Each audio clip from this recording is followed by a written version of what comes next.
ఒక ఆయన ఏం చేశాడంటే, వాళ్ళ నాయన ఒరే నువ్వు టెన్త్ క్లాస్ పాస్ అయినావు కదా అని చెప్పేసి మంచిది ఒకటి మోటార్ సైకిల్ కొనిచ్చినాడు.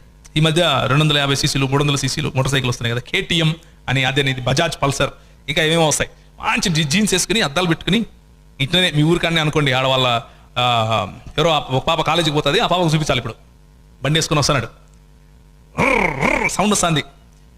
కానీ ఒక సమస్య ఉంది అక్కడ. ఏంటంటే ఆ పాప ఇంటికాడ ఒక స్పీడ్ బ్రేకర్ ఉంది, ఇంతెత్తుంటుంది అది. ఆడికి రాను బ్రేక్ కొట్టాల్సి వస్తుంది. ఎందుకు?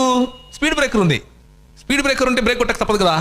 బ్రేక్ కొడుతున్నాడు, ఆ పాప చూసేళ్ళకి మళ్ళీ మామూలు స్కూటర్ పోయినట్టే పోతుంది, టక్ టక్ టక్ టక్. మళ్ళీ స్పీడ్గా వస్తాడు, ఆడికి వచ్చి బ్రేక్ కొట్టి మళ్ళీ స్కూటర్ మాదిరి పోతున్నాడు మెల్లిగా. ఈ పిల్లడు అనుకున్నాడు, పా ఏదో ఒకటి చేసి 90లో పోవాలనుకున్నాడు. 90కి తగ్గేది లేదు ఈరోజు అనుకుని ఆడదానికి వచ్చి కళ్ళు పూసుకున్నాడు. ఇక్కడ స్పీడ్ బ్రేకర్ లేదు అనుకున్నాడు మనసులో. ఏమనుకున్నాడు? స్పీడ్ బ్రేకర్ లేదు అనుకున్నాడు. స్పీడ్ బ్రేకర్ ఏమి